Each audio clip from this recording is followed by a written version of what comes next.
दोस्तों, कराची का इलाका लियारी, जिसकी आबादी 10 लाख के करीब है, जिसके हर कोने में एक अलग कहानी छुपी हुई है। वैसे तो लियारी में आपको वही आम पाकिस्तानी मिलेंगे जो एक अच्छी जिंदगी गुजारना चाहते हैं। यहाँ लोगों को बॉक्सिंग और फुटबॉल का भी बहुत शौक है, लेकिन लियारी में बेरोजगारी और गुर्बत की वजह से इस जगह के कई नौजवान जुर्म की तरफ माइल हो गए हैं। दोस्तों, ये कहानी भी एक ऐसे ही आदमी की है। आज से 50 साल पहले इस जगह एक बच्चा पैदा हुआ, सरदार रहमान बलोच, जो बाद में रहमान डकैत के नाम से मशहूर हो गया। रहमान डकैत के वालिदैन का नाम अब्बू मोहम्मद और खदीजा बीबी था। रहमान का बाप ड्रग स्मगलिंग का धंधा करता था और यूं रहमान का जहन भी बचपन से ही जुर्म की तरफ रागिब हो गया। दोस्तों, कहते हैं कि रहमान ने अपना पहला जुर्म 13 साल की उम्र में किया, जब इसका अपने पड़ोसी से झगड़ा हो गया।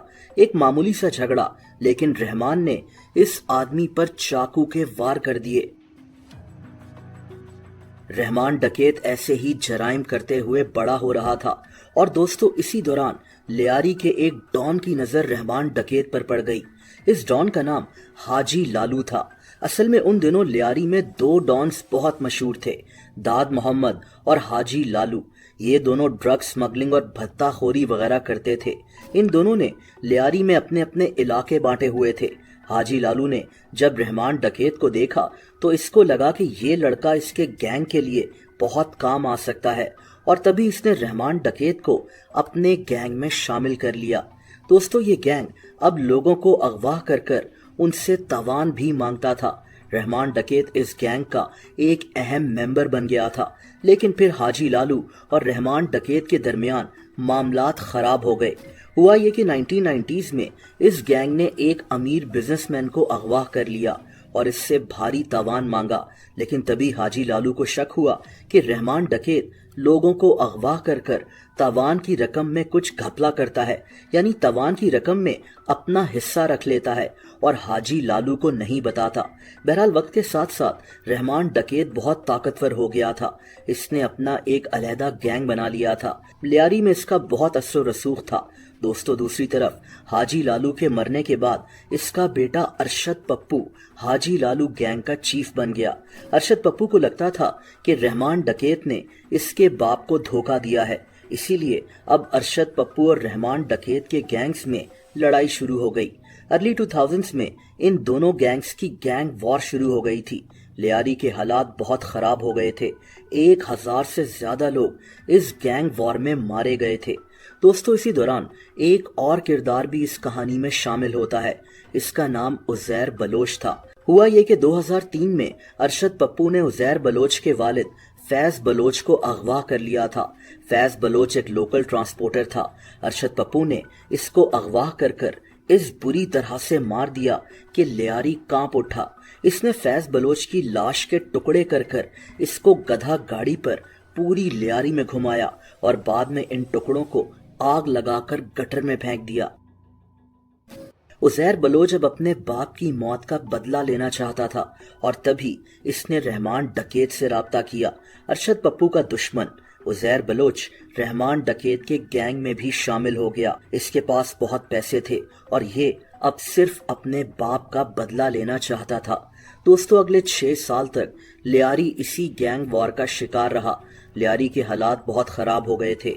अरशद पप्पू और रहमान डकैत के गैंग्स आपस में लड़ते रहते थे। सियासतदान इन दोनों गैंग्स को अपने फायदे के लिए, वोट्स के लिए इस्तेमाल करते थे। रहमान डकैत उन दिनों पाकिस्तान पीपल्स पार्टी का भी हिस्सा बन गया। लियारी से पाकिस्तान पीपल्स पार्टी ही जीतती थी। 2008 में लियारी में एक पीपल्स अमन कमेटी भी बनाई गई थी। इसका मकसद ये था कि लियारी में अमन कायम किया जाए।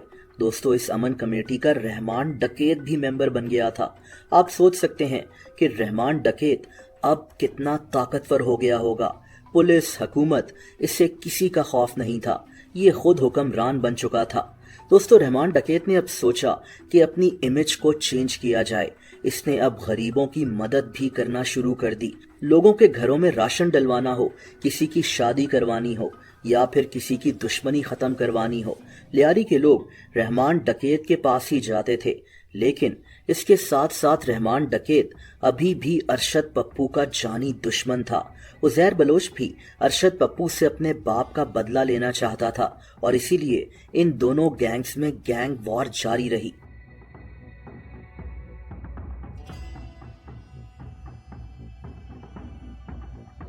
दोस्तों, लियारी के हालात खराब थे, मीडिया का प्रेशर बढ़ता जा रहा था और तभी फैसला किया गया कि लियारी को इस गैंग वॉर से छुटकारा दिलाया जाएगा।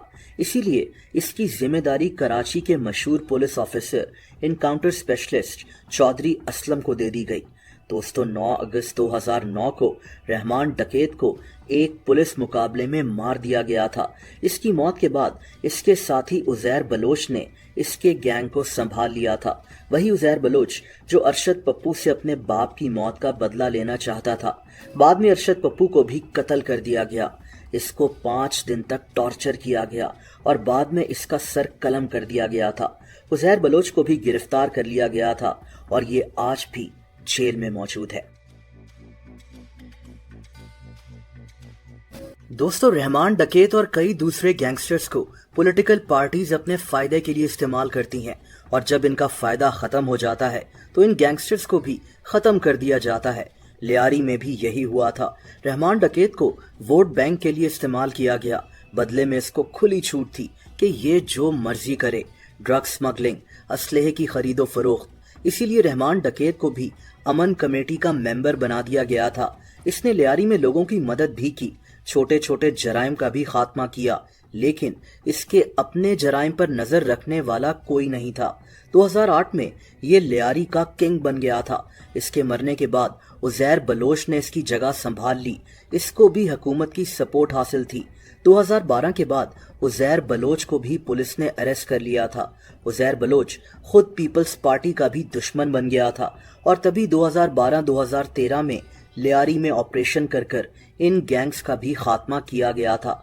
2017 में लियारी के एक और मशहूर गैंगस्टर बाबा लाडला को भी शूट आउट में मार दिया गया था। लेकिन इन गैंगस्टर्स को सपोर्ट करने वाले ताकतवर लोगों का एहतसाब कौन करेगा, ये सवाल मैं आप पर छोड़ता हूं।